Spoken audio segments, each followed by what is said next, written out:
રણોત્સવના સુચારુ સર્વોત્તમ આયોજન અંગે કચ્છ હોસ્પિટાલિટી એસોસિએશનની બેઠક યોજાઈ.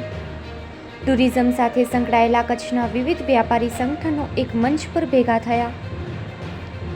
કચ્છના પ્રવાસનના સૂરજને મધ્યાહને પહોંચાડનાર રણોત્સવનું વધુ સુચારુ અને સગવડભર્યું આયોજન થાય અને પ્રવાસન સાથે સંકળાયેલા તમામ ધંધાર્થીઓ એક મંચ પર ભેગા થાય એ આશયથી કચ્છ હોસ્પિટાલિટી એસોસિએશનની એક અગત્યની બેઠક આજરોજ તારીખ 18/9/2024 બપોરે ભુજની હોટેલ લા કાસા ખાતે મળી હતી. આ બેઠકમાં hotel association, handicraft association, tour operator association in Kutch, taxi and travels association, હોમસ્ટેના ધંધાર્થી ભાઈઓ, ગાઈડ એસોસિએશન તથા રેસ્ટોરન્ટ એસોસિએશનના સભ્યો તેમજ સોશિયલ મીડિયાના ઇન્ફ્લુએન્સર યુવાનો પણ બહોળી સંખ્યામાં ઉપસ્થિત રહ્યા હતા. બેઠકમાં ઉપસ્થિત રહેલા અબડાસા વિસ્તારના ધારાસભ્ય પ્રદ્યુમનસિંહ જાડેજાએ સૌ ઉપસ્થિત સભ્યોને સધિયારો આપતા જણાવ્યું હતું કે રણોત્સવ યોજવા માટે સરકાર સંપૂર્ણપણે પ્રતિબદ્ધ છે, એટલે કોઈ પણ ભ્રામક વાતોમાં કોઈએ ભરમાવું નહીં. રણોત્સવના આયોજન બાબતે તમામ સૂચનો આવકાર્ય છે અને આવા તમામ સુઝાવો પર સંગઠનના સભ્યો અને સૌ જનપ્રતિનિધિઓ સાથે મળી સરકારશ્રીને યોગ્ય રજૂઆત કરશે. ધોરડો ગામના સરપંચ અને બન્નીના સામાજિક અગ્રણી મિયા હુસેનભાઈ મુતવાએ જણાવ્યું હતું કે રણોત્સવ એ કચ્છની આગવી આન બાન અને શાન છે. કચ્છની સંસ્કૃતિ અને અસ્મિતા રણોત્સવ સાથે વણાયેલી છે, ત્યારે વર્ષો વર્ષ આ આયોજન શ્રેષ્ઠ અને સુચારુ બની રહે એ જોવું આપણા સૌની સહિયારી ફરજ છે. ભુજ નગરપાલિકા પ્રમુખ રશ્મિબેન સોલંકીએ જણાવ્યું હતું કે ભુજ શહેર હંમેશની માફક આ વર્ષે પણ પ્રવાસી મહેમાનોને આવકારવા સંપૂર્ણ સજ્જ છે અને કચ્છના પ્રવાસનને નવી ઊંચાઈએ પહોંચાડવાના આ શુભ સંકલ્પમાં હું આપની સાથે છું.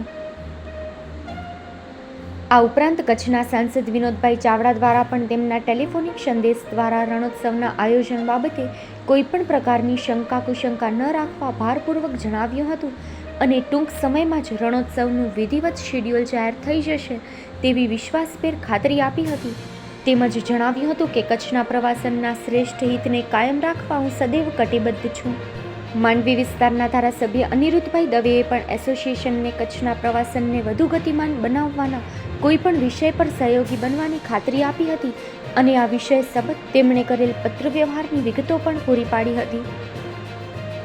ત્યારબાદ બેઠકમાં કચ્છ હોસ્પિટાલિટી એસોસિએશનના પ્રમુખ તરીકે સર્વાનુમતે જટુભા રાઠોડની નિયુક્તિ કરવામાં આવી હતી, જ્યારે મહામંત્રી તરીકે વિજયભાઈ સોનીની નિયુક્તિ કરવામાં આવી હતી. નવનિયુક્તિ અધ્યક્ષ જટુભા રાઠોડે જણાવ્યું હતું કે રણોત્સવ અને કચ્છના પ્રવાસનને ચાર ચાંદ લગાવવા માટે એસોસિએશન તરફથી વિવિધ બાબતો પર જે તે વિષય અન્વયે સંબંધિત વિભાગોને રજૂઆત કરી તેઓની સાથે સુયોગ્ય સંકલન કરવામાં આવશે. અગાઉ ગુજરાત પ્રવાસન નિગમ દ્વારા અમિતાભ બચ્ચનની સુંદર એડ બનાવી રાષ્ટ્રીય ફલક પર પ્રસારિત કરવામાં આવી હતી, જેના લીધે કચ્છ સહિત ગુજરાતના પ્રવાસનને ભારે વેગ મળ્યો હતો. પુનઃ આ જૂની એડ ચાલુ કરાવવી તેમજ અન્ય એક નવી એડ કોઈ સેલિબ્રિટી પાસે કરાવી એને પણ ઇન્ડિયા લેવલે પ્રસારિત કરવી. આ ઉપરાંત કવિઓ જૈન મહાજનના પ્રમુખ Jigarbhai Chheda, Satvikdan Gadhvi, Parambhai Thakkar, hotel Prince, Vinaybhai Relon, Salambhai Holepotra, Pankajbhai Shah, Kutch craft collective, Maheshbhai Goswami LLDC, Anshulbhai Vachrajani Heli travels, Ankitbhai Jethi bloggers વગેરે અગ્રણીઓએ પોતાનું પ્રેરક ઉદ્બોધન આપ્યું હતું.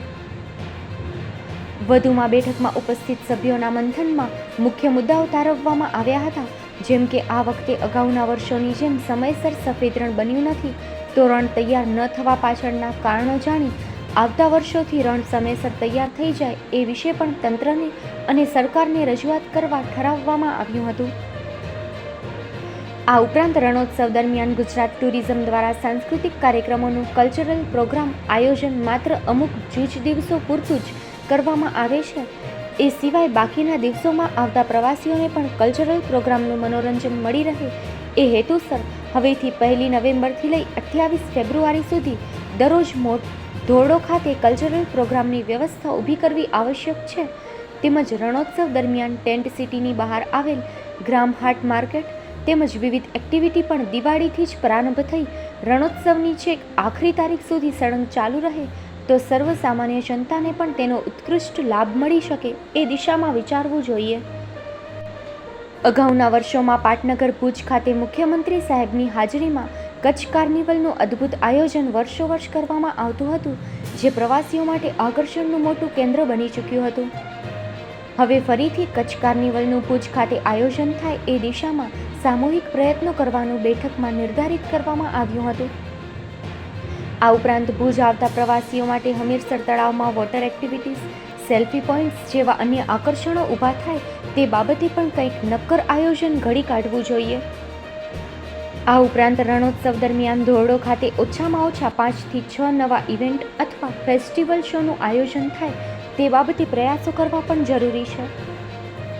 ધોરડો સાથોસાથ કચ્છના અન્ય તમામ પ્રસિદ્ધ ટુરિસ્ટ લોકેશનને પણ ગુજરાત ટુરિઝમ દ્વારા જો અગ્રેસિવ રીતે પ્રમોટ કરવામાં આવે તો હજુ પણ વધુ લોકોના પગ કચ્છ તરફ વળે એવી પ્રબળ સંભાવના છે. બેઠકમાં જિલ્લા ભાજપ ઉપાધ્યક્ષ શીતલભાઈ શાહ, યુવરાજ પ્રતાપસિંહ જાડેજા, કુંવર ઇન્દ્રજીતસિંહ જાડેજા, અજયદાન ગઢવી, નિવૃત્ત ડીવાયએસપી દિલીપભાઈ અગ્રાવત સાહેબ, માંડવી હોટેલ એસોસિએશન પ્રમુખ મુકેશભાઈ સોલંકી, GS રાવત તેમજ વીરાભાઈ આલાભાઈ મારવાડા સહિત આગેવાનો ઉપસ્થિત રહ્યા હતા. સમગ્ર કાર્યક્રમને સફળ બનાવવા માટે હેમલભાઈ માણેક, વિજયભાઈ સોની, રાજનભાઈ ઠક્કર અને સાત્વિકદાન ગઢવીએ જહેમત ઉઠાવી હતી.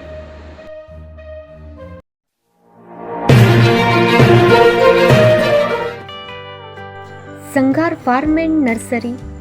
ગુજરાત સરકાર માન્ય સંઘાર ફાર્મ એન્ડ નર્સરી છેલ્લા 1965થી સતત કાર્યરત કચ્છમાં Sanghar farm and nursery.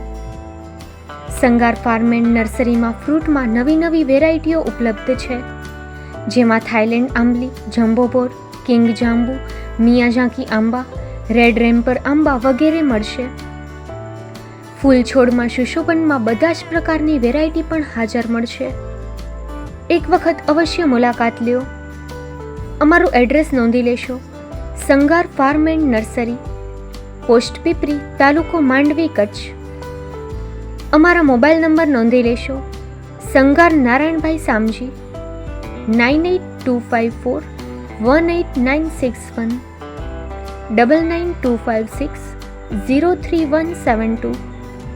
Sanghar Ramjibhai R 9909450515.